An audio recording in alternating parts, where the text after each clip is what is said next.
All this made 9th century Baghdad the multicultural center of its time. That's so freaking cool. So we just picked this up. Emporium of the World.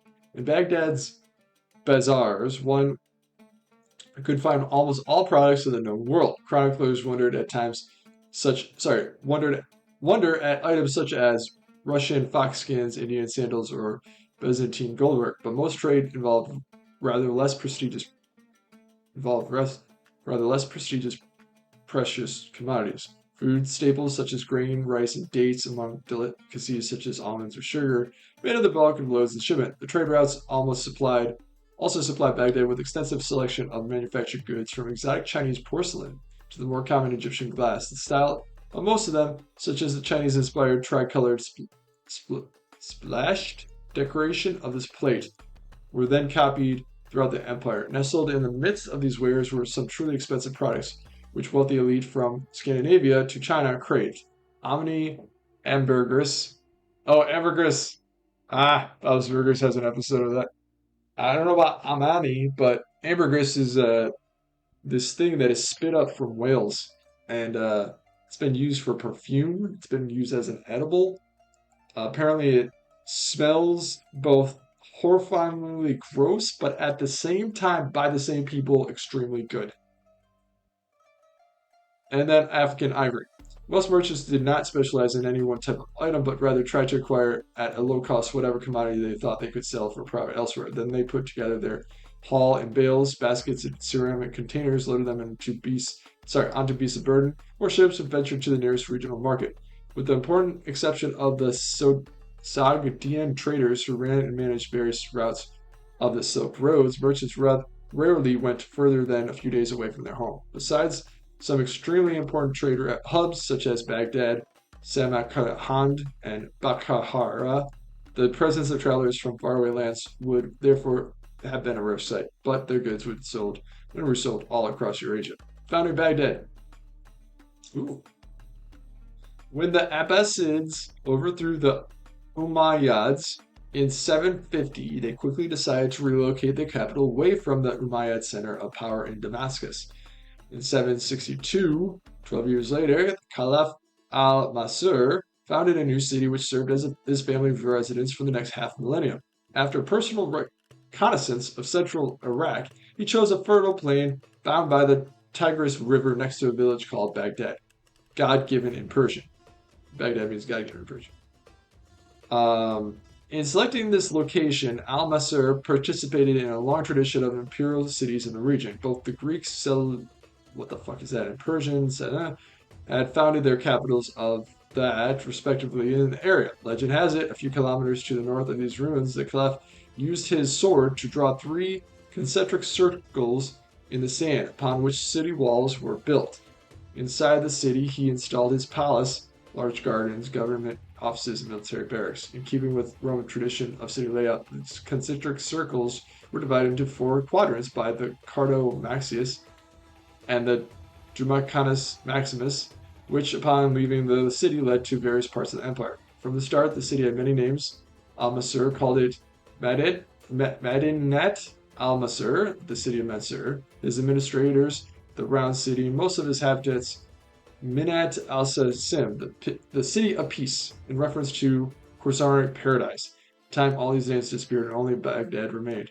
Soon, merchants and craftspeople flocked to this new city of power, resulting in vast expansion of the city outside of the original walls.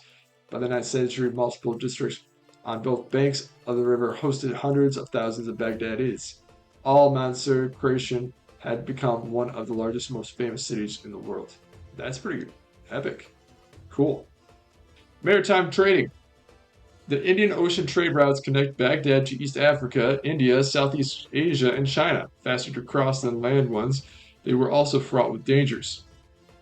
The Akbar Asin Wahalind accounts of China and India describe the travels of Sulayman al-Tijar, the merchant, and other unnamed explorers across the Indian Ocean between 850 and 910.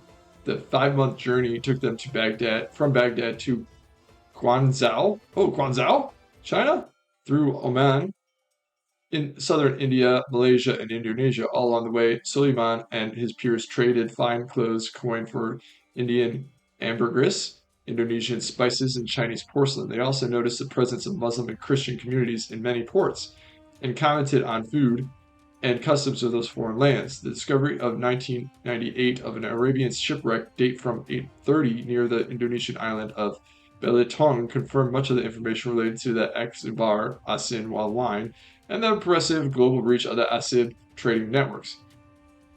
These maritime travelers could be dangerous. Rudimentary astronomical instruments made coastal navigation the only option, and reefs claimed many boats. The vessels themselves were surprisingly frail, with unchalked planks sewn together with coconut fibers rather than nailed. More efficient building methods existed in the Mediterranean shores, but the much higher cost of iron in the western Indian Ocean led to the survival of the region's traditional watercraft. Oh, interesting. Only disastrous encounters with the 15th century Chinese junks and Portuguese caravels forced shipbuilders to alter their plans. But that's in the 15th century. That is some interesting stuff right there, if you ask me. Outfits only enhance perks. Weapons increase their stats. Good to know. Okay, expansion of Islam through trade. Islam spread through much farther than the limits of the Caliph's territory. In Southeast Asia, China, West Africa, and Swahili coast, Muslims merchants played a decisive role in the expansion of Islam. The proliferation of faith followed traditional commercial routes through the Sahara, the Red Sea, and the Indian Ocean. In Ganzhou and on the Malabar coast, Muslims built mosques of their own religious needs that remain today as one of the oldest in existence, like this one in Kiwa, Tanzania, right here. Born in the commercial society of Mecca and preached by the Prophet reported to have been a merchant, the religion provides a set of ethical and practical prescripts useful for business activities. This code helped to sanction and control commercial relationships and offered a unifying ideology among members of different ethnic groups, thus providing security, trust, two of the chief requirements of long-distance trade. From Ghana to Malaysia, local leaders permitted Islam in the hope that it would help local leaders permitted Islam in the hope that it would be beneficial for trade. Some were also motivated to establish closer diplomatic ties with the powerful Islamic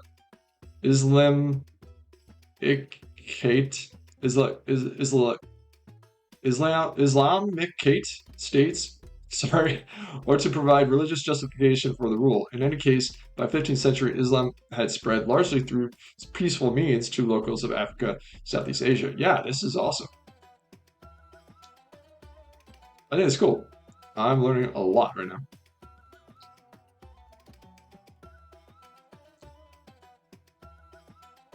I see it.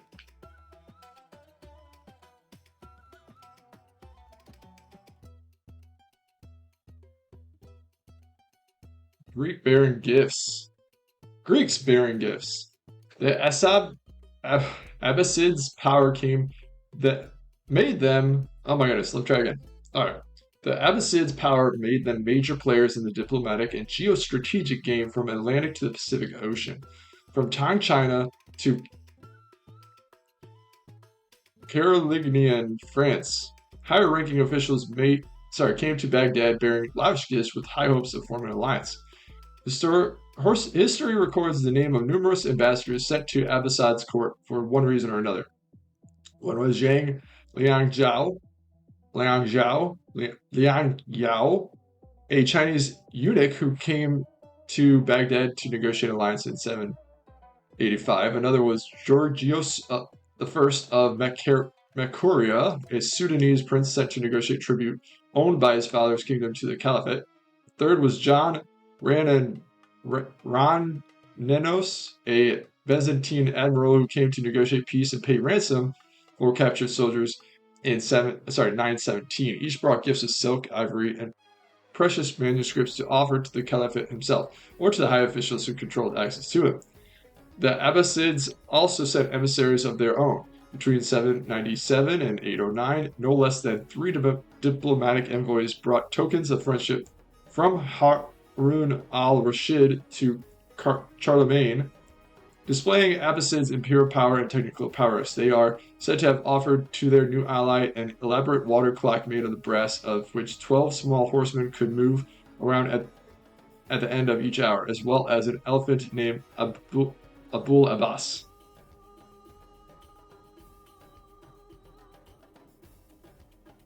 Is that what this is? And you see an elephant, 12 horsemen, water clock made of brass with 12 horsemen who move around at the end of each hour. I don't know what I'm looking at. It's interesting stuff.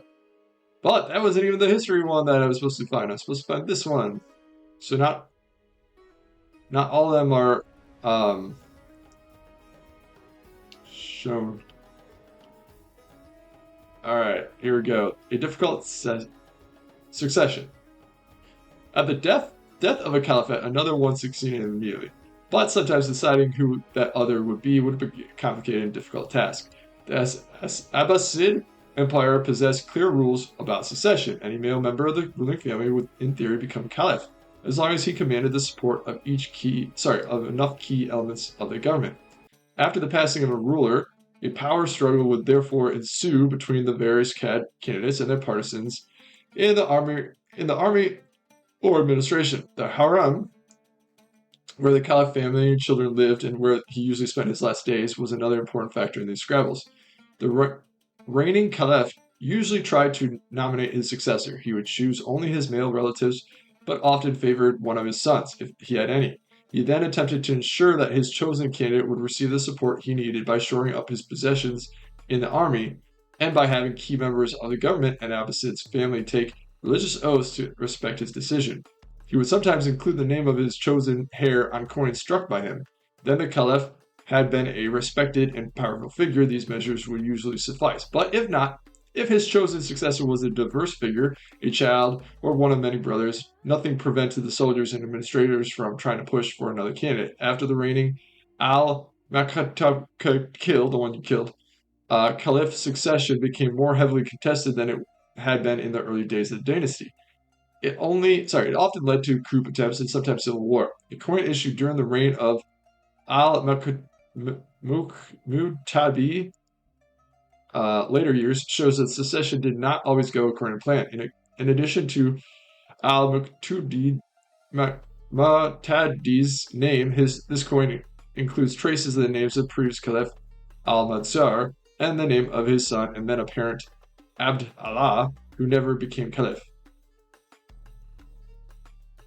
Damn, that's wild.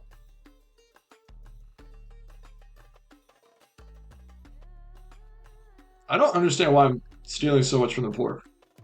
Why are they making me do this?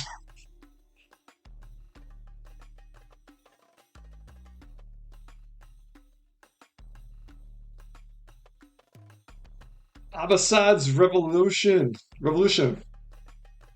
Abbasid came to power following revolution 747 to 750, during which the family members descended from Prophet Muhammad's uncle al-Abbas led Arab dissenters, largely composed of troops from Iraq and Khurasani regiments, against the Umayyad Caliph in Damascus. Of particular import was the military leader Abu Muslim, a general of either Iraq or Persian descent whose prowess on the battlefield eventually led to the toppling of the Rashid dynasty. The Umayyads dynasty had been caliphs since 661. As a result of rapid expansion of the empire in the ensuing years, tensions arose between the local peoples and the Umayyad administrators. In the 740s, the Umayyad Empire was significantly challenged by the North African peoples.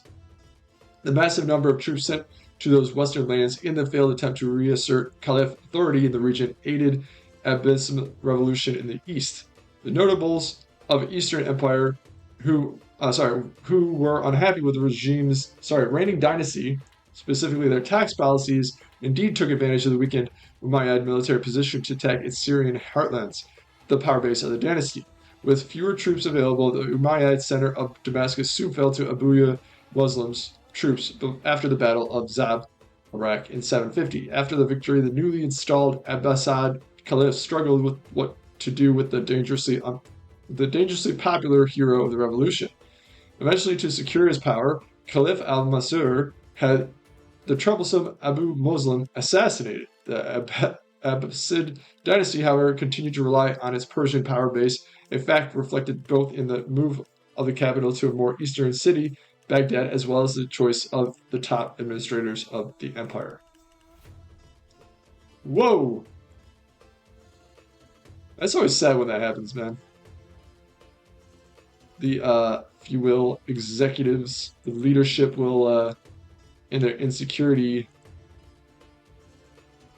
bring down those that are doing the most help.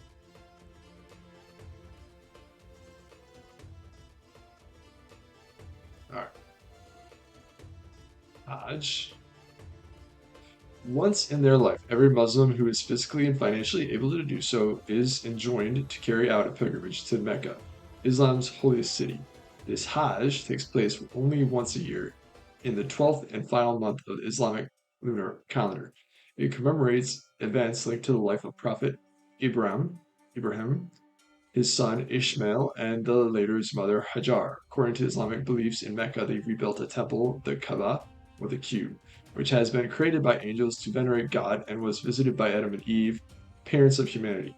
Over the 5 days of the Hajj, Muslims perform a series of rituals meant to pay tribute to God on the site of his first temple and to symbolize their unity with other believers.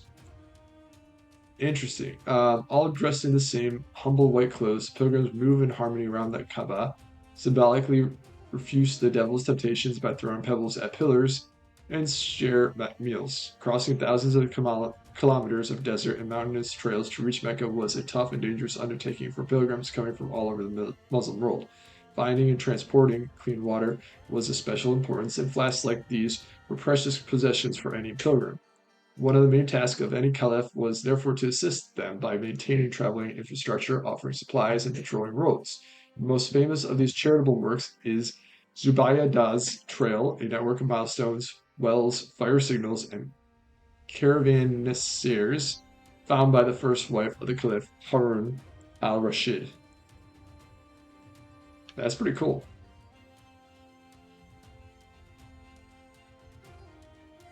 That's really cool.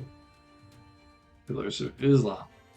Today, Islam is widely understood to be based on 5 pillars, core beliefs and practices that are shared to some degree by every Muslim. The first is monotheism, the assertion of it by the Shahada, a declaration that there is no God but God and that Muhammad is his prophet. To become a Muslim, one simply has to recite this statement with conviction.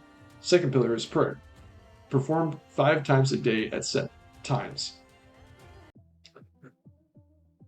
The prayer starts with ritual ablutions of the hand, faces, and feet. Then at the call of a muezzin caller, Muslims turn towards Mecca and recite verses of the Quran either out loud or silently while adopting a series of set positions. They can pray anywhere, but should attend, if they can, a public prayer every Friday in a mosque to experience a feeling of fellowship. The third is almsgiving of a set amount of one's wealth in order to support less fortunate members of the community. The fourth is fasting from the first to the last day. Sorry, first to the last light of the day during the holy month of Ramadan. It is considered a period of introspection on one's real needs and of openness and compassion for the less fortunate. Finally, every Muslim who should make a pilgrimage to Mecca at least once in their life, dressed in the same humble white clothes as their fellow pilgrims to emphasize everyone's equality. The 5 pillars are alluded to in the Quran in anecdotes about the life of the Prophet Muhammad. However, the details of the application has evolved over time, giving way to small differences in practice of Islam between the various Muslim groups.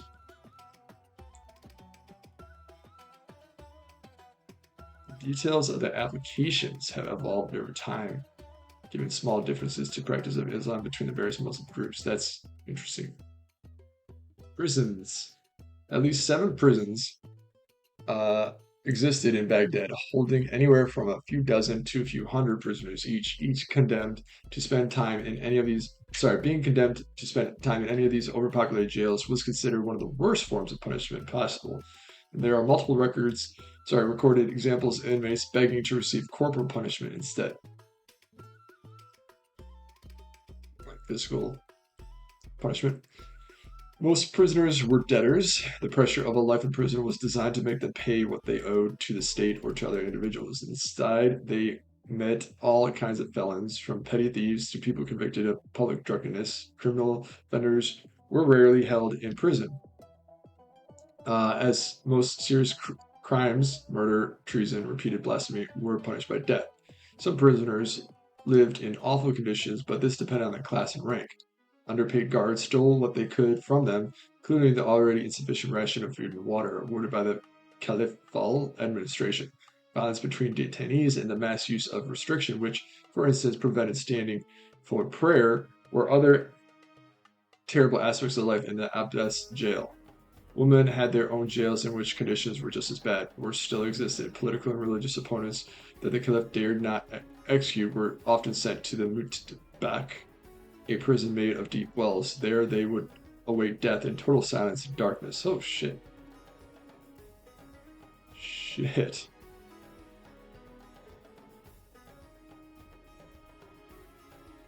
Lines between detainees and the mass use of restraints, which, for instance, prevented prayers from memory. Yeah, that's horrible. Ugh. Alcohol production consumption. I said alcohol and I meant alcohol production and consumption. Islamic law prohibited alcohol consumption because it altered mind and caused wrongful behavior. It was therefore considered a major sin. However, Abbasid religious scholars discuss the precise scope of this ban. Some interpret it as full ban on all alcohol consumption, while others limit it to excessive consumption, public drunkenness, or only to alcohol made from fruits such as grapes, dates, etc. Suppose beer is fine, as opposed to mead, beer. All right. In practice, alcohol was nonetheless consumed, as proved by numerous accounts in drinking vessels, including one pictured here, whose inscription reads, "Drink! Blessings from God to the owner of the goblet." Alcohol was even a major topic of poetry in a genre of literature work called Kamriyat, which was dedicated to the praise of wine. Interesting. Intoxication and pleasures of the table. These accounts establish alcohol was consumed at every level of society, including clergymen, high-level officials. It seems that the issue of alcohol and its prohibition possibly more focused on public drunkenness, which would lead to police intervention, while there was probably a higher degree of tolerance for drinking in private areas. Can't really see a better image of this. I wonder if that's clear. Like, this part of the photo looks like it's drawn, like 3D, not like a computer-made image, and then this part looks mad realistic. Obviously, this is the real thing. So this part, I'm just like, what's going on here? Is there a green screen behind it or something? I can't seem to scroll down. Oh, there you go. The main producers of alcohol seem to have been non-Muslim members of the Abbasid society. Most of them did not follow the same religious restrictions, and brewed or vinified what they consumed. Monasteries were among the most famous winemakers. They were forbidden to sell any of it to the Muslim neighbors, but many stories of inebriated visits to the monks and even bottles sporting representations of priests seem to indicate the law was not followed by everybody. It's kind of funny. The Umayyad and Abbasid periods correspond with important advances in agriculture across the Caliph territories. They were facilitated by the size of the empire and taxation systems which favored irrigated lands. Even though this period was sometimes been called an agricultural revolution, it mostly took the form of an expansion, intensification, and spread of existing techniques. Pre-existing infrastructure such as Roman or Persian aqueducts, canals, reservoirs were expanded and brought to previously arid lands. The use of agricultural devices such as water mills, animal-powered water lifts, sequia, and water screws known across the Mediterranean, but sparsely used until then, became widespread. Crops common in the western parts of the empire, such as sugarcane and bananas, were adopted to new environments from Egypt to Iberia. Liberia? Iberia? And North Africa. The result were higher yields, larger cities, and plenty of citrus fruits. These developments went together with a consolidation of land ownership into the hands of the elite. The large-scale irrigation work were lucrative but costly and could only be paid for by the already wealthy landowners. The Abbasid period is therefore characterized by expansion of huge estates to the detriment of smaller farmers, leading to widespread discontent. I don't know why I said that weird, but I did. There we go. Caravanserai was a palace for groups of people, such as caravan. More roadside inn than palace, it offered a safe place and varying levels of comfort for merchants, pilgrims, travelers recovering from a day's journey along the Empire's roads. Caravanserais were commonly constructed by the Caliph, their relatives, and members of the local elite to display their piety and generosity. Hundreds of them dotted the empire, especially its Iraqi core. They were built about 30 kilometers apart, the distance a man and his pack animals could be expected to travel in a day. In them, travelers would find safety for a night, exchange goods, share news, pay taxes to ensure the maintenance of the facility. No two Caravasini were alike, even if most of them featured a large courtyard surrounded by wall. Both their physical appearance and available facilities varied widely from one to another. In plains and deserts, the courtyard would be open and the walls made of dried brick, while in the mountains, a fully roofed area would keep out rain and snow. The most well-appointed had a cistern, stables, a prayer place, guards, and rooms for guests, but most were simply roofed galleries without any of these necessities. While no Caravasini survived from this period, the so-called desert palace of the Umayyads, like Qasar may have fulfilled a similar role. Interesting. So why are they? So there's not a single one. Look at that door. It looks like it got rubble on the other side. None of them have survived. Camels. While camels are a mandatory cliche of any depiction of the Islamic world, the so-called desert ships have long been not only an iconic, but also crucial means of transportation across Eurasia. Camels were already a well-known method of travel during antiquity, used from Morocco to China. Their wide padded feet helped them keep their balance on any path, while their fatty humps provided them with energy in regions where food was scarce. Moreover, camels could eat almost any plant, even thorny ones, and turn them into milk or meat for hungry caravanners. They also show great resistance to extreme temperatures, with dromedaries, one hump, more desert resistant, and Bactrian camels, two humps, more tolerant to cold and high altitudes. They could carry much heavier loads than horses or donkeys, making them perfect pack animals. Their efficiency and flexibilities had a clear effect on the economic wealth of the Abbasid Empire, boosting their trade and facilitating travels across a huge expanse. They were also useful in warfare, as they could run surprisingly fast. The preferential use of camels had important consequences on the landscape and the city planning of the empire. Caliphs did not need to maintain an extensive paved road network, as camels did not need one. Since camels made wheel carts virtually unnecessary, cities could also maintain narrower roads. The tall buildings that lined these narrow roads kept the city in shade, meaning that the ambient temperature inside cities was several degrees lower than surrounding open areas. That is awesome. That's some awesome information right there. Petty exports. Ooh, what is this? It's a brooch. From the northern Europe to East Asia, Abdi's craftsmanship was coveted and sometimes even copied by emperors and monks alike. Numerous objects created in the empire have been found outside of it. Their abundance testifies to the importance of commercial and cross-cultural exchanges at the time.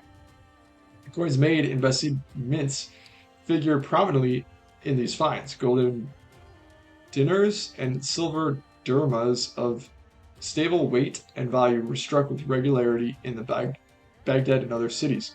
Merchants' confidence in them was such that they were used well beyond the emperor's borders, especially in northern Europe, where few organized power centers produced their own coins. One Anglo-Saxon king, of Mercia, went even further than using them. He created golden coins that simply copied dinars struck by Caliph. Complete with an Arabic inscription attesting that there is no God but God alone. One has been found in Rome and is probably offered by Alpha to the Pope. Quite an ironic twist. Glasswork was another popular Baghdadi export. Golden light, glass pieces could be carried far away without much effort. Several examples have been uncovered in the Famen Temple of northern China and in royal burial sites from the late Silla period in Korea. One tiny black glass seal inscribed with Arabic script was even inlaid in the middle of a cross found in the Ballonicotton bogs of Ireland. It might have been added there to take advantage of the magical protection some Christians accorded to Arabic writing at the time. Oh, that's pretty funny. Der Kurgalazu. On the outskirts of Baghdad stands what looks like at first sight like a hill battered by winds. Yes. A closer inspection, however, the mound is made of baked bricks which form 60-meter high structure. According to an inscription found on one of them, they were placed by King Kurzaglu in the 14th century before Christ. Holy shit, that was a long time ago. It is the last standing building of the former capital of the Kazite Empire. Der Kurzaglu, the fortress of Kurzaglu. The Kazites ruled over central and southern Mesopotamia, Iraq, from the 16th to 12th century BCE. While their precise origins are uncertain, they adopted many of the cultural and political practices of the Babylonian predecessors. Among them were the construction of ziggurats, terraced compounds made of receding levels that served as temples. In Der Kazukzu, this took the form of a 69 by 67 meter building, of which only the core survives. Around it were a royal palace and an entire city, both of which were destroyed by the Elamites of eastern Iran around 1155 BC. The ziggurats served as a temple for centuries, but it too was eventually abandoned. Devoured by time and sand, it nonetheless remains one of the most iconic buildings of the era, often confused with the biblical Tower of Babel by medieval and early modern travelers. Nice. Other palaces. Baghdad was Caliphate capital, the residence of most of the Abbasid period, but before as well as after the foundation of the city, some caliphs chose to live in other locations. The first Abbasid Caliph, Al-Safar, had chosen the city Anabar, the granary, a major crossing point of the Euphrates, occupying an extremely fertile region as his capital. From the 3rd to the 7th centuries, it had been called Peroz Shapur, the victorious Shapur, from the name of Sasanian King Shapur I, who in 244 had won a great victory in the city's vicinity against the Roman army.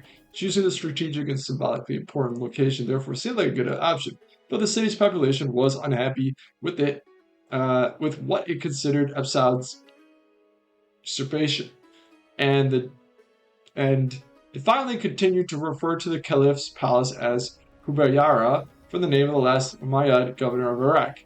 When Caliph al-Mansur succeeded al-Safa, he promptly started to look for a new location for the capital, eventually founding Baghdad in 762. 80 years later, another Abbasid Caliph chose a new location for the capital. Caliph al-Mu'tasim wanted to insulate his army from Baghdad's politics. In 836, he therefore moved his court, administration, and army to a massive new city located 130 kilometers north of Baghdad, Surman or Samara. He who sees it as delighted. It was a completely new foundation of artificial creation, and as such, acted as a powerful statement of caliphal power. But it was also untenable, in part due to the insufficient water supply. In 892, after the caliphs had returned to Baghdad and stopped pouring vast sums of money in Samarra, its elegant buildings became a gigantic ruins haunted by a golden past. Well preserved, they have been a part of the UNESCO World Heritage list since 2007 and provide an unparalleled example of Abbasid's architecture. Damn.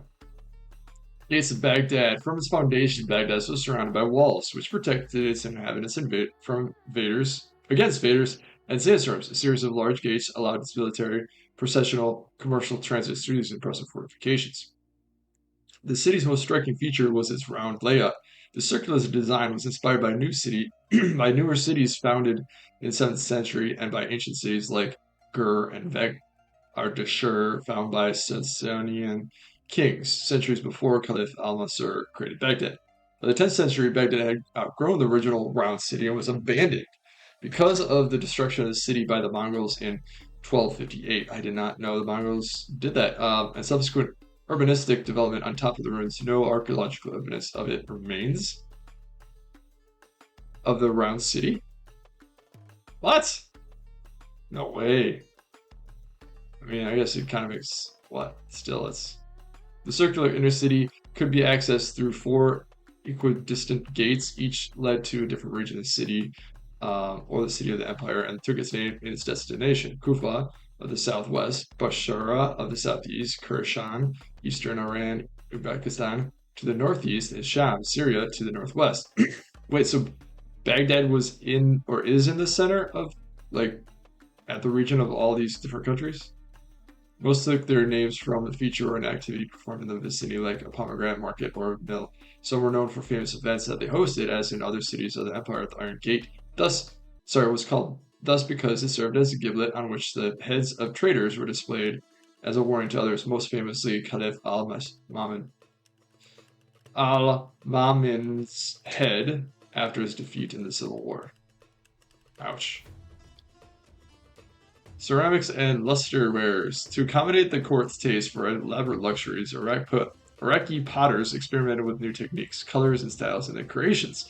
Their most important innovation was luster painting, which created a glittering effect so popular that it went to be exported and copied everywhere from Portugal to Thailand. One of the main sources of inspiration for the Abbasid artisans was Chinese wares, especially white and blue porcelain brought to Iraq by boat in the 9th century. Their hardiness, translucency, and whiteness were at the time revolutionary in the region, and they enjoyed immense prestige among the wealthy. Initially, Iraqi potters attempted to meet this demand for Chinese imports by directing imitation, coating their own brown earthenware in a white, thin, or lead-based substance before adding decorative colored glazes. However, Abbasid potters soon became attempting modifications to produce their own style, modifying motifs inspired by local vegetation such as palm trees and meadow plants. More importantly, Iraqi potters started to experiment with an entirely new technique, luster painting. This involved preparing special overglaze by blending silver or copper oxides in a carrier such as ochre, and then mixing their fine powder with vinegar and gum. This mix was painted into an already glazed pot and fired in a special reduced oxygen kiln. If done right, this complicated and costly technique created an incredible metallic sheen. This resulted in almost alchemical, with simple earth appearing to be transformed into silver or gold. That's super cool. That Abbasid army. The Abbasid Caliphate maintained an expansive professional army. Its main tasks were to defend rather than expand borders of already enormous empire to ensure continuous rule of dynasties. Very smart. In keeping with the Abbasid emperor's ethnic diversity, the Caliphal army included regiments of various origins. In the 8th century, soldiers coming from Khurasan, eastern Iran, Uzbekistan, who had supported Abbasid's rise to power, were the most common in the army, while other units include Arabs established in garrisons, cities, and Jan's warriors from southeastern Africa. In the 9th century, Khurasani, considered too dangerous after their involvement in the 811 to 813 Civil War, were replaced with the Ghilman regiments of Turkic, Slavic, and Caucasian slave soldiers. This professional army amounted to tens of thousands of troops settled in mostly urban barracks all around the empire. Among them, a small majority were infantrymen equipped with spears, axes, composite bows, and round helmets. The rest were elite cavalry of chained armored riders, armed with spears, axes, recurved swords, and bows. In battle, they would mount devastating armored cavalry charges from behind an infantry screen, but most combat involved small border raids and sieges, which a few hundred Abbasid soldiers fought from their unarmed Tang and okay, so they fought the similarly armed Byzantine, Tang, or North African counterparts. In time, they revealed themselves to be just as adept at securing enormous financial and political advantages of their own gain as the Khurashani predecessors. When the Caliph al-Mutakallim tried to curb this advantage in 861, he was murdered by his own guard, opening a period of anarchy in which different factions within the military viewed for influence and control, setting up and toppling caliphs as they went. The Abbasid Empire never really managed to settle down after this chaotic time. That's nuts. Silk Roads. I didn't know the Silk Road also consisted of water. The German geographer Ferdinand von Richthofen coined the expression Silk Road in 1877 to designate the network of trade routes that connected Eurasia through antiquity and the Middle Ages. Though catchy and well known, this expression is also misleading. There never existed one single road linking China and Europe. Almost no one traveled from one part of the continent to the other, and many goods other than the silk were transported.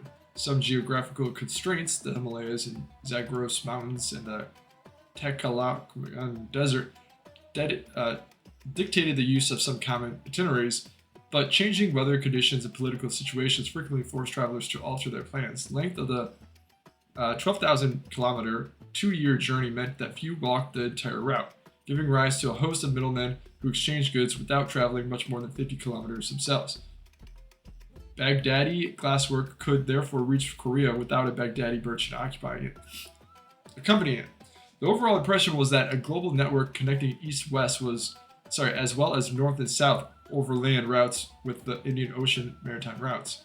Baghdad linked the Indian Ocean by the Tigris River and located near the main valley crossing the Zagros Mountains into Iran, was ideally situated to take advantage of these routes. There was a fact well known to its founder, Caliph al-Mansur, who, according to the 9th century historian al-Tabari, declared upon the creation of the city, "Here is a Tigris with nothing between us and China, and on it arrives anything that the sea can bring. Seleucia on the Tigris." On the western bank of Tigris, around about 35 kilometers south of Baghdad, rises a small mountain known as Tel Umar. Today, beaten by winds and separated from the tumultuous course of the river by swamps, this hill once dominated one of the largest cities in antiquity, Seleucia on the Tigris. Seleucia was founded at the end of the 4th century BCE by Seleucus I, one of Alexander the Great's successors. Its position at the start of the main road leading from Iraq into Iran and at the confluence of the Tigris and a canal linking into the Euphrates enabled the city to control the movement of caravans and armies during the 5 centuries of its history.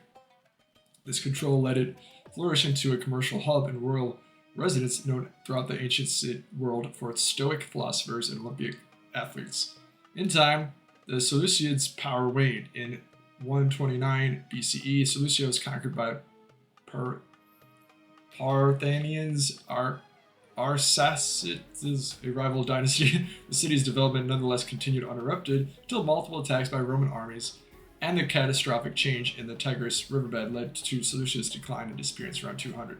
In time, the other imperial centers, Ctesiphon and then Baghdad, took advantage of the position that had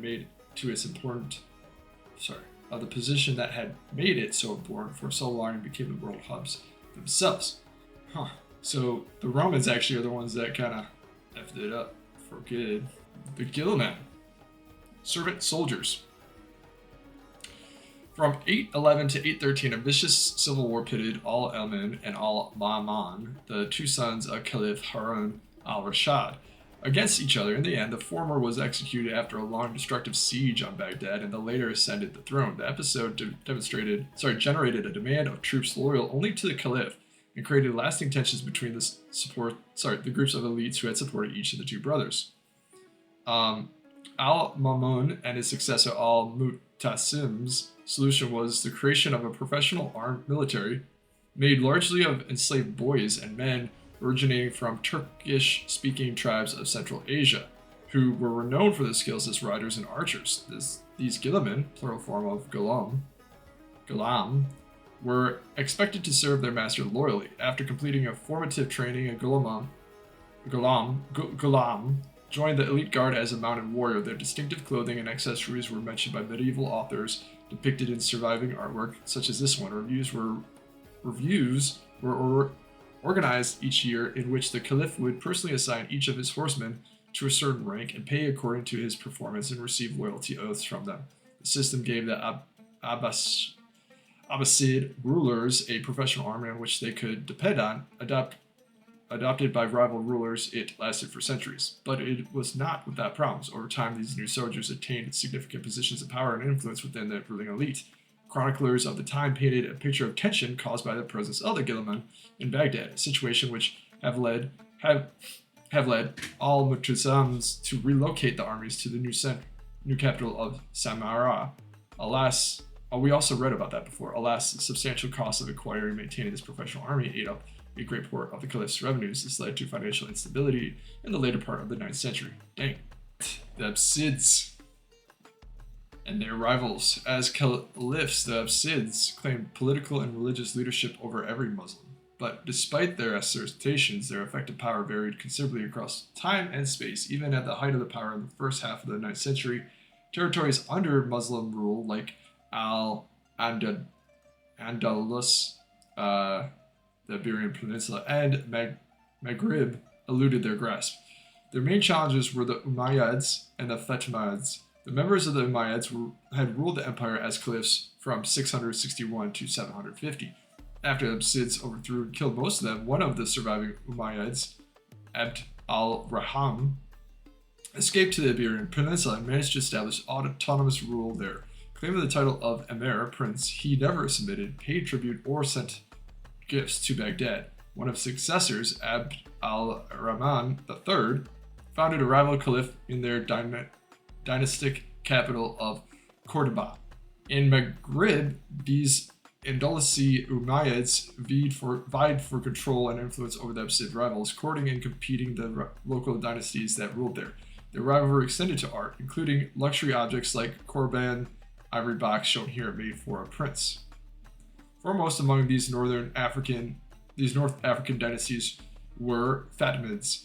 Claiming the direct descendant from Prophet Muhammad through his daughter Fatima, they established Fatimids, a powerful kingdom in the North Africa and Sicily in the 10th century. In 909, they were the first to issue a direct challenge to Abbasid authority by establishing a rival caliph in the new capital they found, Cairo. In time, the Abbasids lost effective control over the rest of the empire, and the two governors and local elites, starting with Egypt in 868, and by 945, the Abbasid caliphs still claimed to be the leaders of the entire Muslim community, but their real power encompassed little more than the Baghdad palace. That's pretty cool. All right, table manners. Oh, interesting. All right. Sharing meals and drinks were an essential part of life at court. For hosts, it was a way to display generosity for guests, to entertain potential patron, and to enjoy a free meal. Therefore, displaying good table manners was supremely important for all as a way to demonstrate their social status and sophistication. In his Kitba al-Bukalaba, Book of Misers, Al-Jahiz uses short anecdotes to instruct readers in proper etiquette. At the time, a typical feast at the court or in the house of a rich Baghdadi was held in a reception room where guests socialized, sang, drank until dinner was served. But you can't drink alcohol. Everyone then ate from a communal bowl, pot, or large tray set on the floor or on a low table. Elegant glassware, like this cup, whose inscription offers God's blessing to its owners, was a feature of such feasts. During the meal, one should show patience and restraint in his appetite, or risk being known as a pot picker, one who picks from the pot before it is served, or a fast pitcher, one who stuffs his mouth with bean stew, parsley broth, and meatballs before swallowing it all at once. Exhibiting selfish and disgusting behavior, such as licking one's fingers and then dipping them in the communal sauce, was a major faux pas. Caliph al-Masur believed that Abbasid state stood on four pillars: clerics that feared God, guards that helped the weak, honest tax collectors, and the buried. An extensive system of couriers and spies to ensure everyone else's loyalty. Postal routes set up and paid for by the state have existed in one form or another in the Middle East since Achaemenid's Empire's Royal Road. I don't know who the hell that is. I haven't heard of that before. It was an essential tool for ruling an empire stretching from Morocco to China. The Abbasids took over the system in 750 and expanded upon it the following decades. Their Berid was made up of postal routes established to expedite the reception of news and the issuing of orders to the provinces. 930 small stations, 8 to 10 kilometers apart, were prepared and staffed with runners, riders, horses, ready to get on a moment's notice. Food, water, fodder, and everything needed by the couriers were readily available to ensure the speedy transfer of information. The head of the system was the Shahib al-Bahar, master of letters. His job was to report the important affairs to the Caliph, to carry out his orders, and to supervise the work of the empire's administrators. As such, he was respected by his colleagues as a man who would sway their whole dynasty with a single word. Singing and poetry. Sometime around 850, an epic showdown took place in the estate of one of the empire's elites. The two most prominent singing girls of the time, called Kayana, Arab al-Mayamaniya and Shayuraya, were invited to musical contests held to determine which one was the best. Both women were born into slavery to aristocratic fathers and mothers who were themselves Kayana. They were born into slavery to aristocratic fathers. That sucks. Alright. Through their skills, they had obtained wealth, influence, and even their freedom. By the 840, they had become teachers, training even other enslaved women, who then performed their popular composition all around Baghdad. Their duels were therefore much anticipated and even beyond courtly society. Members of each school faced off with song and poems created by their teacher. Each perfectly followed the intricate stylistic rules of the time and covered themes ranging from religious homily to ribald flighting. In the end, Arab and Shaira confronted each other in a discussion full of witty repartees. In the decisive moment, the former managed to prove that her younger rival had ripped off some of her melodies from other popular kayana. For Shaira and her elite patrons, this was a shattered moment. Arab went on to receive gifts of land, gold, silk for her victory. This story, and dozens of others like it, was collected in the 10th century Kitaba the Book of Songs of this person, one of the most important medieval Arabic texts. This work shows the importance of poetry and music in the Abbasid Empire. In a society deeply influenced by oral culture of ancient Arabia and Persia, producing beautiful poems was indeed one of the best ways to attract attention of a potential patron and to acquire wealth and fame. I'm sorry, I cannot figure out how to pronounce these.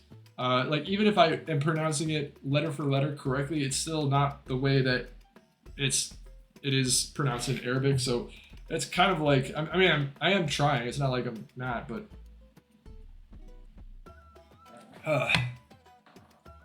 almost became a tongue twister. Abu al-Fajar, al-Faraj. See, I already screwed up. Abu al-Faraj, al-Isabani, Isbahani. I don't know how I'm going to say that faster. Al-Jahiz. Real person, art and science. Al-Jahiz. Abu Uthman al-Jahiz, the Bug-Eyed, was a prolific 9th century writer considered to be one of the best authors composing in Arabic of all time. Born into a poor family of a black cameler. What is a cameler? A camel driver. This witty writing style attracted the attention and patronage of Baghdad's high society, which he proceeded to delight and satirize in more than 120 books. Al-Jahiz's specialty was composing works of adab. This literary corpus sought to represent, through eclectic examples, the mix of good manners and high culture an ambitious government official, court hanger-on, or scribe was expected to possess in order to shine in elite circles. For example, elements of history, poetry, and famous rhetoric, retorts, jokes, anecdotes, and so on. As such, Al-Jahiz's book touched upon many different subjects, making still relevant observations. In his Katib al-Bahan, Book of Animals, for instance, he describes more than 350 species of animals known at the time and remarked on how environmental factors created new characteristics in organisms that were passed to the offspring of surviving animals.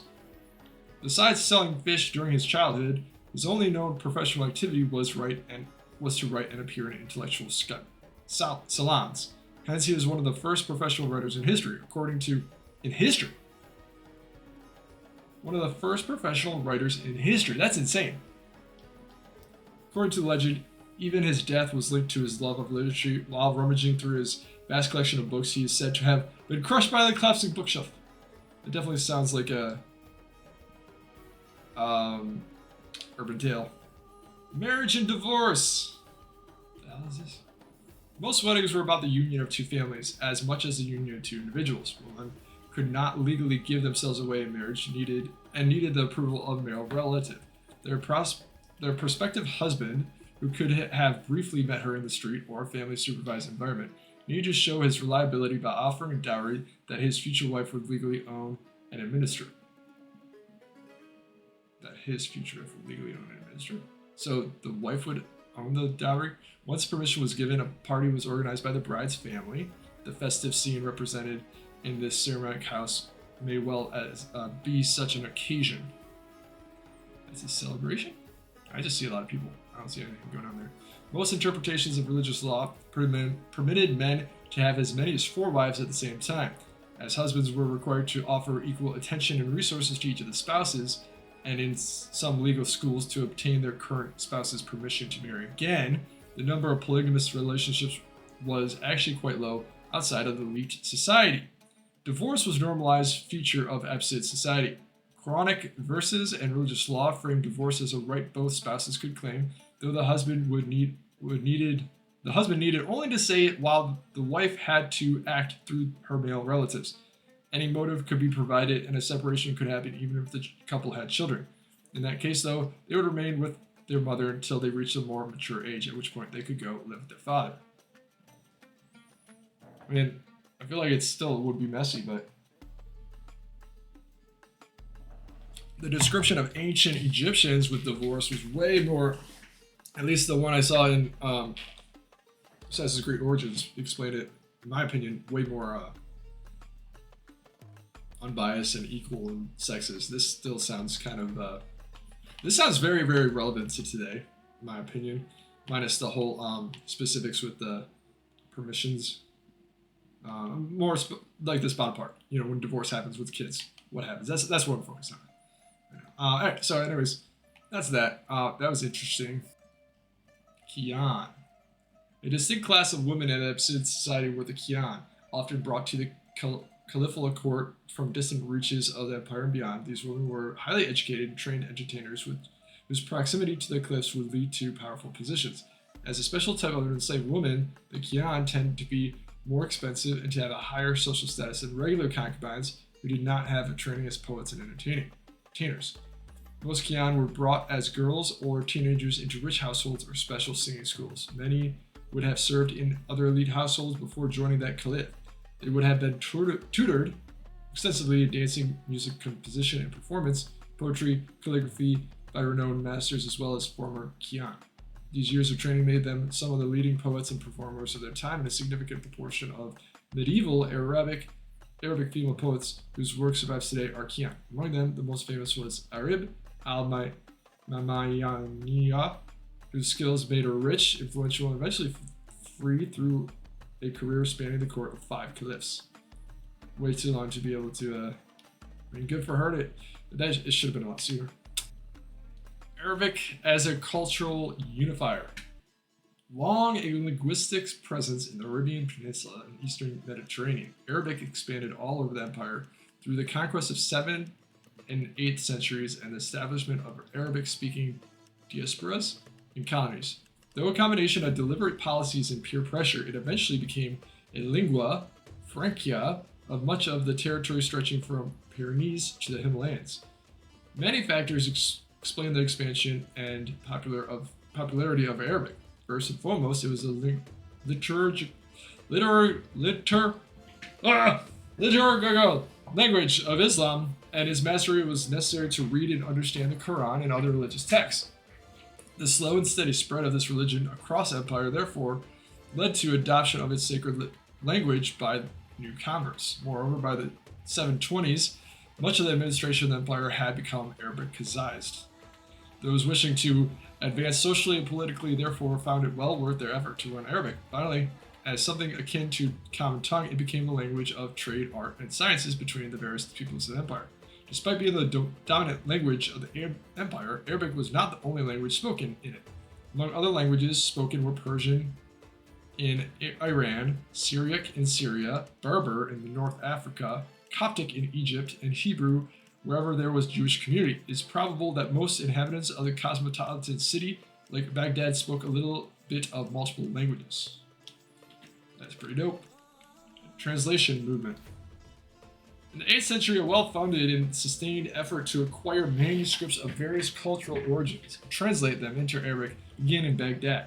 Led by scholars working in the city's House of Wisdom, this movement contributed so that is a real place, or was a real place. This movement contributed to the preservation and spread of ancient knowledge while facilitating new discoveries. The Abbasid Caliphs sponsored these translations, and some even took a personal interest in the work of translators. They seem to have given special attention to astrology, astronomy, which were believed to be useful in providing auspicious dates for important undertakings, as well as to medicine, which was of course necessary for their own survival. This example is followed by other important members of social elite. Administrators wished to acquire mathematical skills to assess revenues and maintain irrigation systems. Muslim theologians found it helpful to translate Greek dialectical texts, especially Aristotle's, to support Islamic beliefs in the face of non-Muslim critiques. Courtiers wanted to establish and solidify their intellectual credibility by reading historical and military books in order to shine in public events. The translations were often carried out by Persians and Syrians who spoke both their native tongue as well as Arabic and often used Middle Persian or Syriac as an intermediary language. The translators would send for manuscripts from Greek-speaking Byzantium, or they would go there themselves to look for books. Some texts were also acquired through diplomatic channels such as Zij al-Hind, astronomical tables brought by an envoy from India to the court of Al-Masr. The translated works were then copied and read all around Abbasid Empire, even beyond their borders. Some Greek philosophical works and Indian mathematical books translated and reworked in Baghdad went on to be very influential in the 13th century Europe, for instance. Sorry, that was a little tongue twister, but that's pretty cool. House of Wisdom. Constructed on the orders of Caliph al-Mansur, the House of Wisdom served as the Abbasid royal library, where ancient knowledge was preserved and translated into Arabic. As the workplace of most of the empire's prominent minds, it was an essential institution of the 9th century Baghdad. The idea of combining an academy of learning with a library is not an Abbasid innovation. The Bayat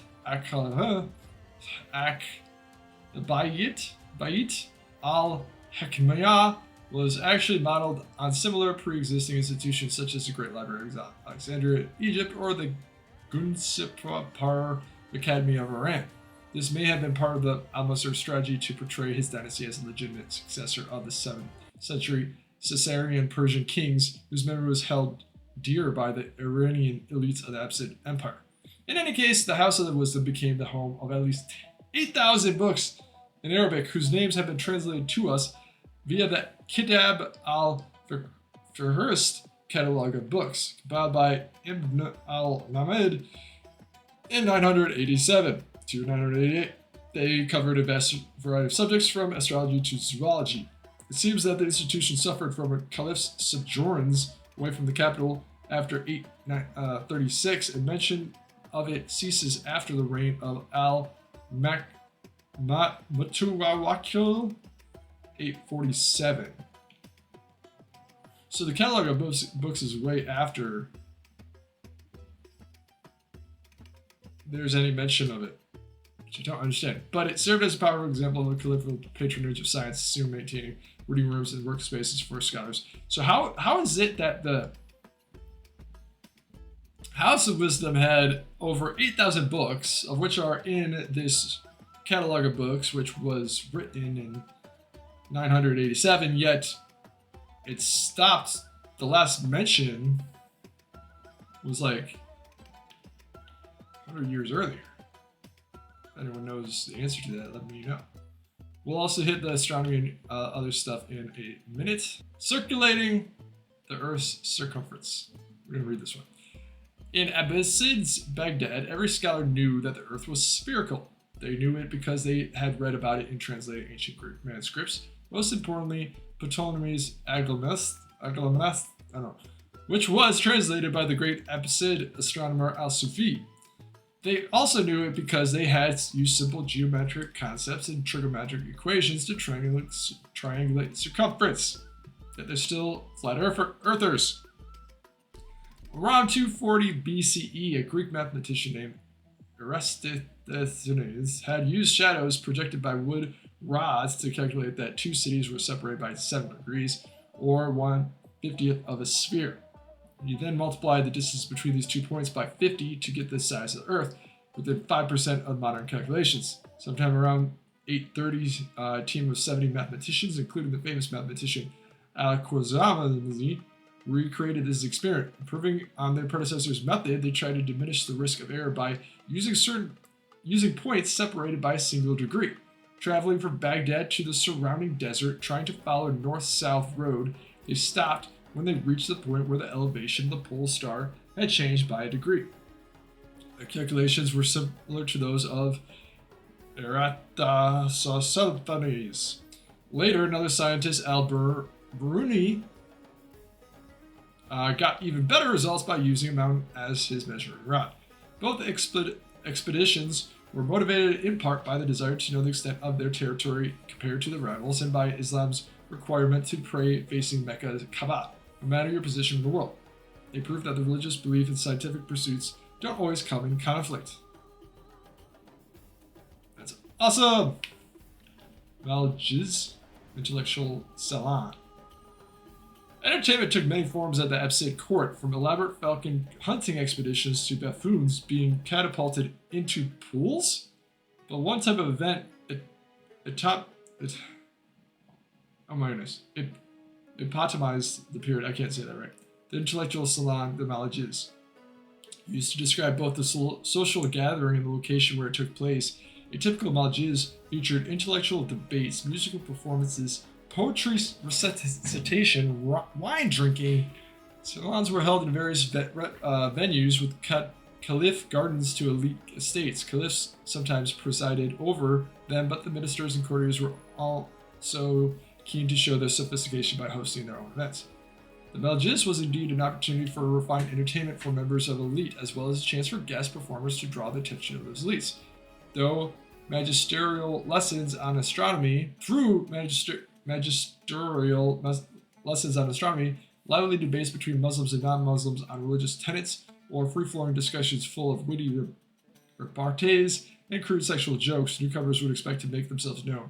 Instant fame and fabulous wealth were on the line, in the form of sponsorship for one's work or even a permanent position as a Caliph scholar. Alright, scientific method. The Abbasid period was characterized by important achievements that profoundly shaped the pursuit of scientific knowledge. One of the most compelling is the emergence of what we think of today as the scientific method, a culture of checking the results and the data of other intellectuals, whether those were one's contemporaries or famous figures from antiquity, such as Ptolemy. Tools such as this mortar or this alembic was crucial in this activity. The scholars at the time were competing for the Caliph's patronage and funds. They therefore needed new ways to acquire knowledge and justify their discoveries. This stimulated their thirst for translated works of science from historical to foreign authors, checking the astronomical calculations and mathematical proofs of these famous scientists, and if possible, improving upon them. Even proving them wrong was a great way to make oneself known. Scholars working in the House of Wisdom therefore feverishly tested, commented on the results of their predecessors and rivals. They replicated experiments and tried to improve their methods and ways of calculation. When the results differed from their peers, they tried to explain why and push their investigations further. This attempts to calculate the Earth's circumference through the reproduction of an ancient Greek experiment by a team of mathematicians included the great Khwarizmi, and the improvements made on his team's methods and results by the ulama were the best examples of the implementation of this scientific system of scientific method and peer experiment review, which we already talked about. I don't really know what these things are. It's an alembic, which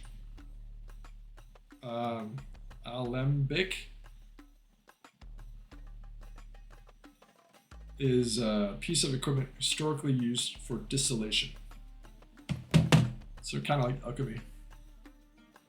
Healthcare. So we'll read that. Actually, do it right now. Use the image partially cut off for some reason. Always does that.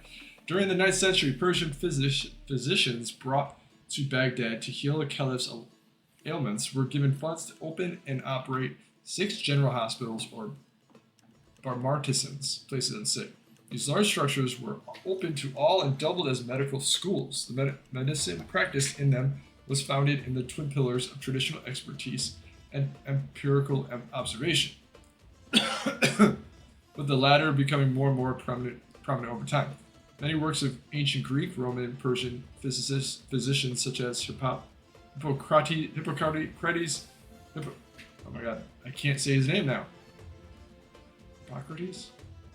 Galen were translated to Arabic. As early as the 8th century, they provided a theoretical framework known as humoral medicine, in which illness represented an imbalance in the 4 humors: blood, phlegm, yellow, and black biles, chemical systems that were brought to regulate human behavior. Practitioners therefore needed to adjust this balance through bloodletting, the use of laxatives, and changes in diet and environment. The result was a holistic approach to medical treatment. But Baghdadi physicians were not blind followers of tradition. Most treatments were tried and tested, including writing magical formulae on medical bowls, and their efficiency was then rationalized by humor theory. One of the most famous hospital directors of Baghdad, Abu Bakr al-Razi, placed great emphasis on observation and experimentation, arguing that questioning traditional views was the basis of medicine. This innovative state of mind led him to distinguish between smallpox and measles for the first time. I'm saying that I thought they were going to go in the wrong direction, like this led to a lot of deaths kind of thing, but it sounds like he knew exactly how to experiment in medicine. Dome of the Ass. Fetch me my noble donkey. As hard as it might believe, in Abbasid period, the donkey was regarded as one of the noblest creatures. It fit for royalty. Some legends and painted manuscript depict for the Prophet Muhammad himself. This helps to explain the unconventional name of this building. The Dome of the Ass was built by Caliph al-Muqtafi in the southwestern corner of his palace. It was described as in medieval sources as very great in height, with a spiral stair at such an easy gradient that the caliph could ride to the top on a donkey trained to walk on an easy gait. In order for the slope to be gentle enough for a donkey to climb to its apex with little strain, this building must have been quite large and tall. The dome's name was also very important in another way. The year of the donkey was especially significant for the Abbasid Empire, as it was during this year that the revolution through which they acquired power took place. The year donkey is also present in some Islamic beliefs related to the Day of Judgment. Rabiq al-Hamar had therefore a significant name that contemporaries would have understood as noble, royal, and heavenly. The symbolic power continues for centuries as known. So wait, it didn't explain where did this building go? Are there no remains of it? Just like a lot of the city, or with Mutasik? Wrong button push. Oops. Alright. Market inspector. On the brazier, many dangers awaited. Rigged weight scales, pricing inflated by merchant cartels, and counterfeit goods. Likely one would count on Musabik, the market inspector, to keep it real. Appointed by the caliph himself, the Musabik was multiple responsibilities. The most important ones were to ensure their use of sound weight scales and measures of the market to check the goods were well made and fairly priced. Other responsibilities could include ensuring trade routes were clear of traffic and that water supplies were not polluted. Falling foul of the inspector or his assistants could be punished in a variety of ways, including fines and confiscation of goods. Being a Mutasabik was considered a prestigious appointment, which denotes the value of Abbasid society put on trade and integrity in the marketplace. The Arabic root for which Mutasik is derived was connotation around calculating and accounting. It was also a pious one, as the word itself came from the religious concept of hisab, the Muslim obligation to command the good and the wrong, forbid the wrong. The market inspector was therefore an important figure of the Muslim city, and only the most knowledgeable and uncorruptible were supposed to hold this office. That is awesome. How much importance they put on that. That is so cool. I mean, you know, people will still be corruptible, sadly, but. Alright, slavery. Oh, here we go. Where'd it go? Alright. Let's look at these. See what we got. Is that could be a man or a woman. Can't really tell. Looks like it's got like sagging nipples. Nipple space pointing down. So I'm gonna say a woman. Two other women. Yeah, I have no clue what I'm looking at. Alright. Slavery was a key feature of the global economy of medieval societies and was central to the great cities of the Caliphal Age. Data indicates that the majority of the enslaved people would have worked in domestic service, which with each household maintaining one or two of them. Sometimes they were depicted in artworks, as here, where female domestic servants are shown attending a noble woman in labor. Ah, there we go! The enslaved population was therefore considerable, and these men and women played a vital role in Abbasid Baghdad. Theoretically, Quranic law forbade the enslavement of freeborn Muslims. However, in practice, this distinction was murky. The key to being legally enslaved lay in the perception of outsider status, which could be defined by religious practices, cultural customs, or belonging to a rival political power. Thus, in the Abbasid Empire, enslaved people were brought from the lands of Rum, which is the Byzantine Empire in Christian West, India, China, Central Asia, Africa, and Europe. Enslaved people were most often casualties of war, and all medieval people lived during the danger of enslavement by neighboring rival states. People could be prisoners of war, part of a tribute levied on the submitted neighboring state, indebted people, children sold by their parents hoping for a better life for them, or victims of piracy. In medieval global economy, the sale of people into slavery was normalized and seen as property exchange. Once illegally deemed enslaved, individuals could not escape their status until manumission.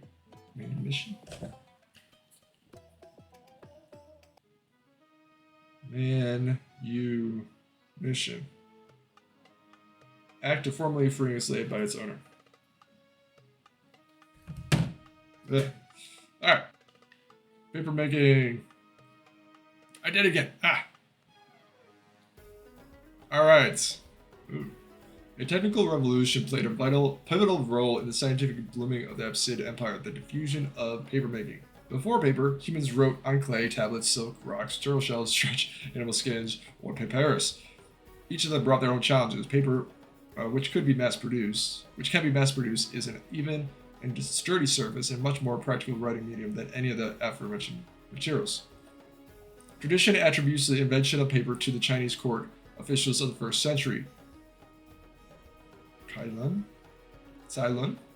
Though some form of papermaking existed in China for centuries before this time, and its uses became widespread, first in government and then in everyday life. In the 8th century, papermaking spread from East Asia to Abbasid Empire. At times, Chinese engineers captured by caliphal soldiers had been considered the innovators of the movement. But Chinese and Middle Eastern papermaking techniques were quite different, the former being mostly tree fibers and later rags. It is therefore more probable that the Silk Road travelers brought the idea with them, adapted it to the environment of Baghdad. From there, papermaking reached Europe in the 11th century. The replacement of costly papyrus and parchment with economical and durable paper had a monstrous effect on Abbasid intellectual life. It made book production easier, faster, and cheaper. Book copyists could be found in markets and public as well as private libraries were found throughout the empire. Moreover, the ability to exchange ideas by sending copies of books added to the flowering of intellectual thought across Eurasia, North Africa, and Europe. This gave birth to important discoveries in mathematical, astrological, medieval, and technical fields 800 years before the so-called scientific revolution. That is awesome. Bazaar. Alright. The Persian bazaar, or the Arabic souk, was a public market consisting of multiple covered and uncovered stalls. It was the beating heart of Abbasid city. Of any Abbasid city, there one found both samples of everyday life, staples, and exotic delicacies, along with local merchants, travelers from faraway lands. Baghdad's Great Bazaar served as permanent public space where men and women could gather, socialize, purchase daily food, basic materials, and other useful objects. In its galleries, they would find hard-working craftspeople like jewelers and shoemakers, but also goods brought from every corner of the empire like caravans. Market inspectors were also a common sight there to ensure product quality and use of accurate weight scales and the full payment of all caliph fees and customs. In general, markets were organized by product, each area dedicated to specific commodities. The most precious were sold in a specific part of the bazaar, the Qaisaria. In Baghdad, the most important of these was the Shashar Souk, the four markets, which had areas dedicated to the sale of horses, fine fabrics, and books, in addition to one for the sale of peoples into slavery. The colorful stalls of vendors selling areas of the market described as a marvel of many travelers. For the Baghdadis wealthy enough to acquire them, muslin, Chinese silk, and embroidered cotton from Samarkand or Cordoba were readily available. Interesting stuff. Demi non-Muslims. All right, so the demi, which is a term I looked up earlier. The term demi means obligation and was used in Abbasid times to refer to the conquered peoples under a specific tax obligation to the government. People of the demi, called demis, Dema, were often descendants of Christians, Jews, Zoroastrians, and others whose communities came under the control of the Abbasid Empire. They made up a large part of the empire's population. Their status was justified by the Quranic verses distinguishing between monotheistic non-Muslims and polytheistic pagans. The latter had to be converted, while the former were entitled to their life, their property, their freedom of religion in exchange for their loyalty and the payment of a tax. Tax receipts like this one were therefore very important to prove their status. Okay. Beni Dima played important public roles in the empire. For instance, Syrian Christians played a significant role in translation initiatives. The most famous translator of the time was Hunayan ibn Ashik, a Nestorian Christian physician. Having mastered Arabic, Syriac, Greek, and Persian, he translated more than 100 works, specializing in medical and scientific texts. For this, he was paid handsomely, as much as some provincial governors. Others Dhimmis served Abbasid caliphs as physicians, astronomers, tax collectors, and even advisors. I don't know what the hell that word is. Sorry. This policy was born out of self-interest for the caliphs. During the Islamic expansion of the 8th centuries, very few Muslims had the administrative know-how to ensure the continuous day-to-day management of cities they were conquering. Let the local elites keep some form of power facilitated their surrender immensely. During the Abbasid times, this still held true. When Caliph al-Masur attempted to remove dhimmis from his administration, he was soon compelled to return them to their positions due to their expertise. Interesting. Perfumes were extremely important in Abbasid society. Adults of both sexes in every class, as well as children of any age, wore daily. Food was perfumed as it was thought to prevent decay. Physicians suggested the use of aromatic ointments derived from both plants and animals as part of their remedies. Fragrance were even added to ink and the materials used in mosque building. Multiple production techniques existed to accommodate such widespread usage. Some were new, such as distillation process of dried fruits and flowers invented by alchemist Jabbar in Hayyan. Others had existed for centuries, such as in mixing fragrant ingredients with wine, or pressing fruits and oils and plants until oil was extracted. Another ancient technique was enfleurage, the act of rubbing oil-soaked cloth against aromatic materials before pressing the cloth to obtain scented oil. A 9th century historian Al-Tabari describes how Caliph Harun al-Rashid had the air of his palace perfumed by having women dressed in tunics, sodded with rose water, seated on table of aloes wood. Scented oil dripped from their clothes and coalesced with wood's aroma to make the air heavy with rich odor. Arabia had been an important producer of aromatics such as balsam and myrrh since antiquity. The widening of horizons that characterized the period made these local products less popular than exotic fragrances brought from South and Southeast Asia. The most sought after were camphor, a powder made from the bark of the camphor tree, musk obtaining from fans of the Himalayan deer, and ambergris, a substance produced in the digestive system of sperm whales when they eat the squids. Other palaces. Baghdad was the caliphal capital and resident of most of the Abbasid period. But before as well as after the foundation of the city, some caliphs chose to live in other locations. The first Abbasid Caliph, al-Safar, had chosen the city of Anabar, a major crossing point of the Euphrates, occupying an extremely fertile region as its capital. From the 3rd to the 7th centuries, it had been called Pir Safar, the victorious Safar, from the name of Sasan King Safar, who in 240 had won a great victory in the city's vicinity against the Roman army. Choosing the strategic and symbolic important location before seemed like a good option, but the city's population was unhappy with what it considered the Abbasid's usurpation, and defiantly continued to refer to the caliph's palace as Humayra, from the name of the last Umayyad governor of Iraq. When Caliph al-Mansur, basically quite a long time later. Wait, no. First Caliph.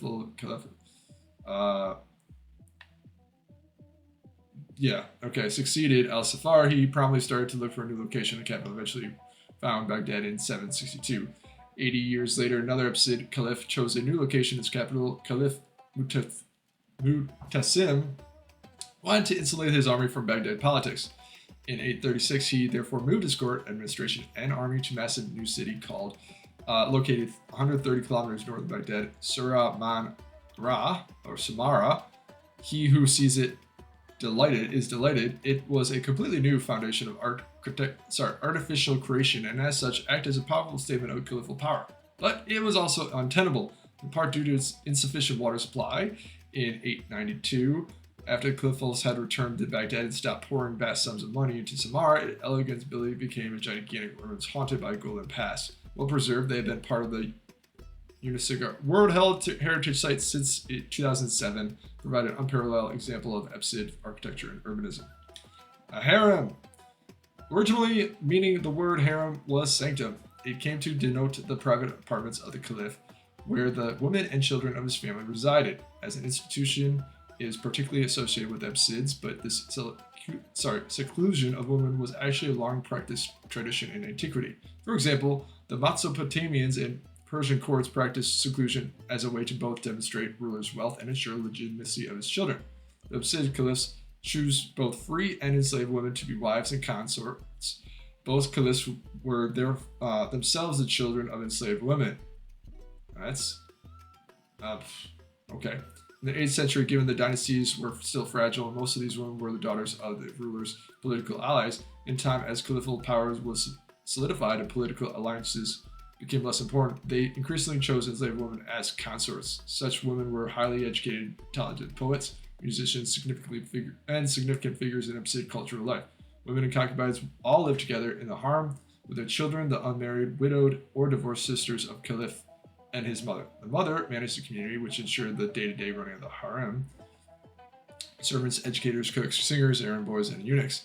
Particularly important to this community were the kaharamanat, female servants who had the capacity to move freely between harem and outside world.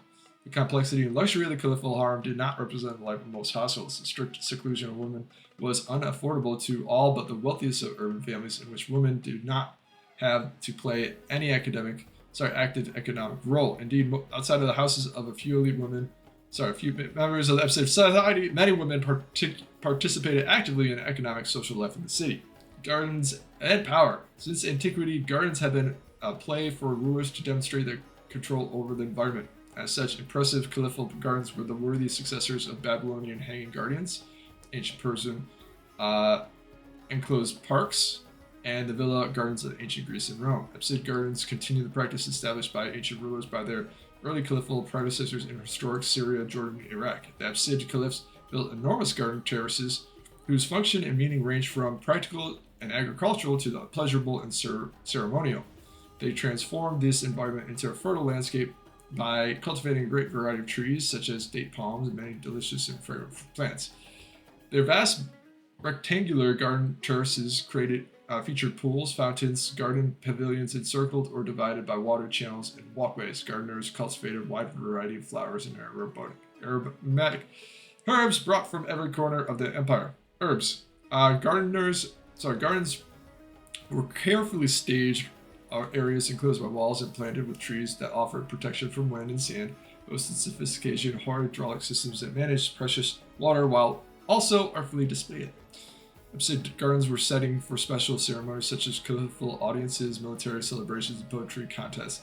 They were meant to impress allies and rivals, perhaps especially the Byzantines. Some understood such gardens to be a metaphor for the divine order of the world and as earthly counterparts to the heavenly paradise promised by all Muslims. See, what's interesting to me about this is, like they mentioned, the sophisticated hydraulic systems, because, it is hot down there, so, like, water not just being scarce, but, like, able to constantly be replenished and feed all these plants. That's mad.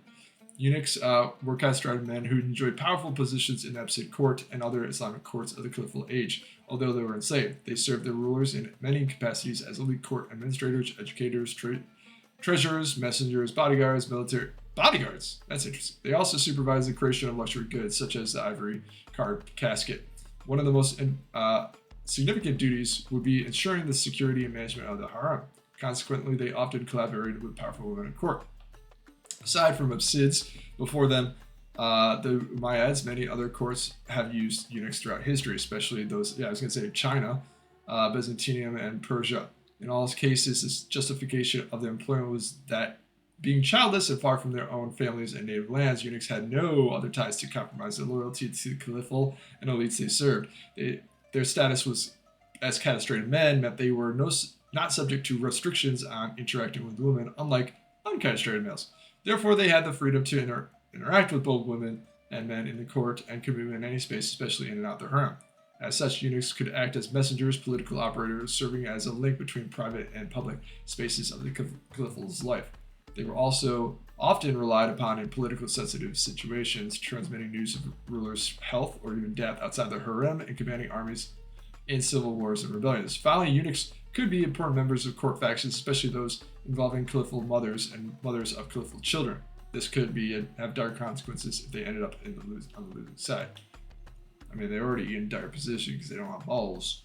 Caliphal mothers. The head of the harem was the mother of the caliphal who ruled over it as a sort of personal court. Though through her direction in relation to her son, she could exert considerable control over the empire and act as an essential political player. Most were originally enslaved concubines brought from outside the Muslim world. After they were born a son to the caliphal, they would acquire a highly sought-after title of Walad, mother of the child. Though rare, in some cases she could even attain the status of legal wife, even though the stigma of her enslavement remained and could always be invoked. For instance, Al-Khazyazuran, the wife of Caliphal Ahmad and the mother of Harun al-Rashid, was originally an enslaved Yemeni concubine. A coin bearing the name of her palace complex suggests she acted as de facto ruler after the death of her husband. Indeed, because the mother of the caliphal would bring her considerable power and wealth, from the heart of the caliphal palace, Walads used their network of servants, eunuchs, and entertainers to structure charitable foundations, fund important works of architecture and infrastructure, manage their own properties, and treat with potential political allies. But attaining the status implied political struggles. After giving birth to her son, an Walad's priority became convincing the caliph to name her son as official heir. This put her on collision course with other women whose sons could claim the caliphal heir title and their supporting factions. Unruly and rebellious brothers could be dealt with by assigning them to posts in distant territories, while fratricide was frowned upon as imperious and therefore inappropriate for rulers of Abbasid age. Conspiring to take the throne could be in rare cases lead to execution. Session. Alright, so 100,001 Nights, drawing on a rich tradition of Indian Persian literature, the Arabic collection of folktales. 100,001 Nights first appeared in 9th century Baghdad. Despite its name, it initially included about 200 stories, with used settings of the time. Great cities of Baghdad and Damascus, for example, the Caliph Harun al-Rashid, or the life of the bazaar, as a backdrop. At the center of the compilation is a famous frame story of Sherazad, a brilliant woman who volunteers to marry the king Shahryar. After his first wife cheated on him and broke his heart, the king reacted by marrying a new woman every night and having her executed in the morning, so no one could be unfaithful to him again. To save her life and that of other women, each night Shahrazad tells the king a portion of the story, always ending with a cliffhanger so the king will spare her life another night.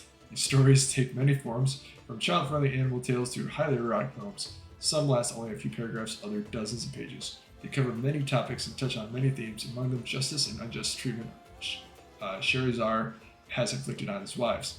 The theme of women acting to save lives by telling stories was a popular one. Pictured here are scenes from the Sindbad Nama, in which the women at the harem tell stories to save a young prince's life. Pretty beautiful, if you ask me. Like the color of the page and the pictures, they're not as like dull as the ones I've seen of medieval times in Europe. All right.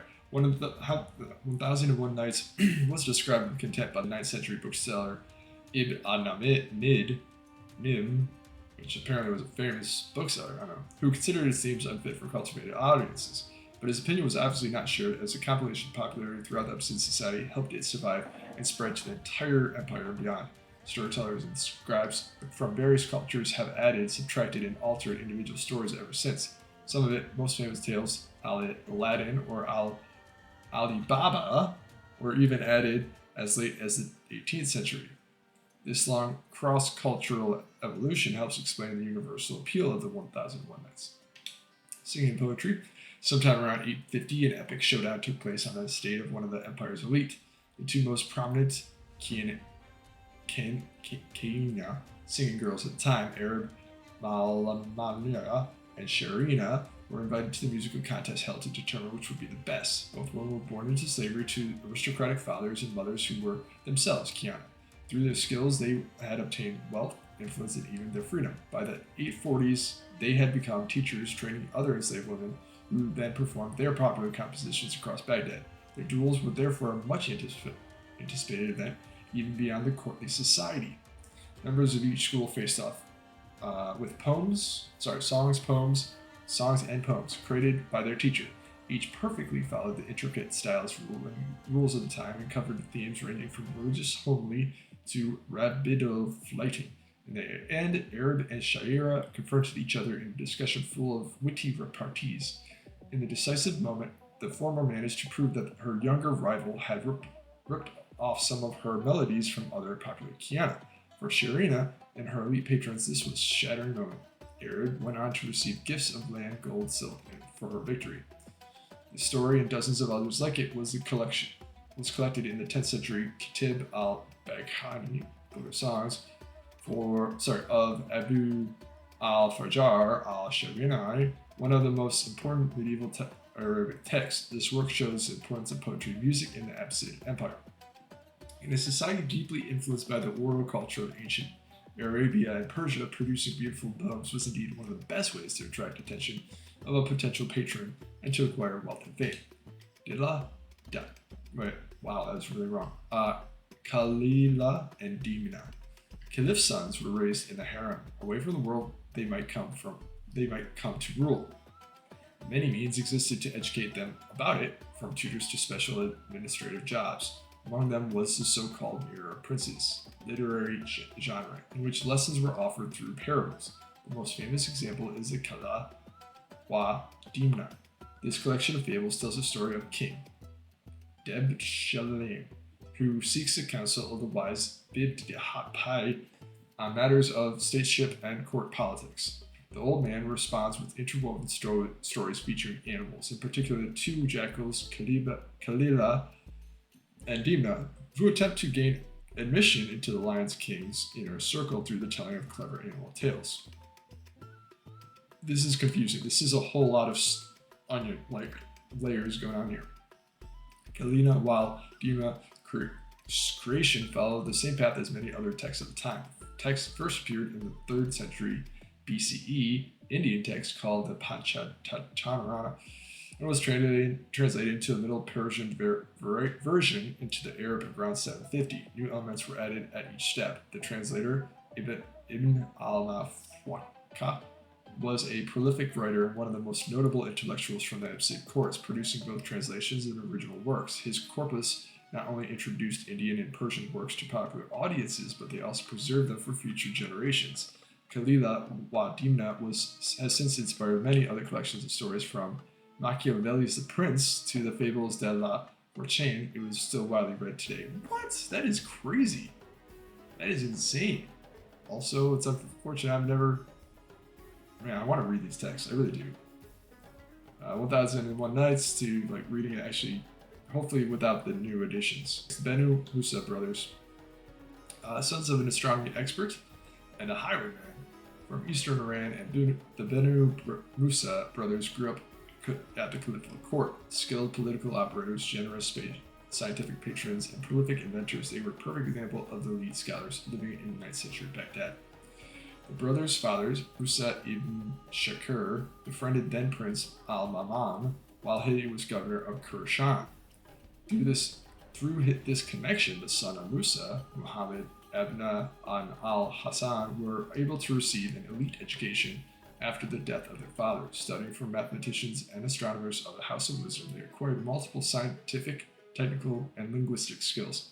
They participated in al-Khwarizmi's calculation of the circumference of the Earth, paid for manuscript by buying trips to Byzantine Empire, and published 20 books on various subjects. The most important was Kitab al-Hilal, the book of ingenious devices that presented detailed and illustrated descriptions of 100 mechanical devices, such as the automatic fountains and musical instruments, which applied simple concepts of pressure and water power to wonderful effect. The others were trick vessels, like this jar that separates wine from water. Their personal connection to the Caliphate helped them secure important and wealthy positions as architects, city planners, responsible for canal construction. Muhammad even participated in the complex negotiations to choose a new caliphate after the death of al-Mutawallikil and his son al-Mantasir. Powers of the Caliph. The Abbasids' hold over the empire and much of the Muslim community came from their claiming of the title Caliph. The Arabic word, which is derived Khalifa, means deputy and successor. In the context of leadership of the Islamic community, it's meant the legal successor of the Prophet Muhammad. Caliphs enjoyed vast political and military powers. They raised armies, levied taxes, nominated judges, administrators, and negotiated diplomatic agreements. But their authority was not boundless, and they required cooperation of local elites to ensure that the order would be carried out. Also, while the Caliphate's power was theoretically sacrosanct, the democratic principle in Islam that upheld each individual's right to practice his or her faith meant that the Caliphate's decision could be challenged on the grounds that they did not obey God's law, and many were. Interesting.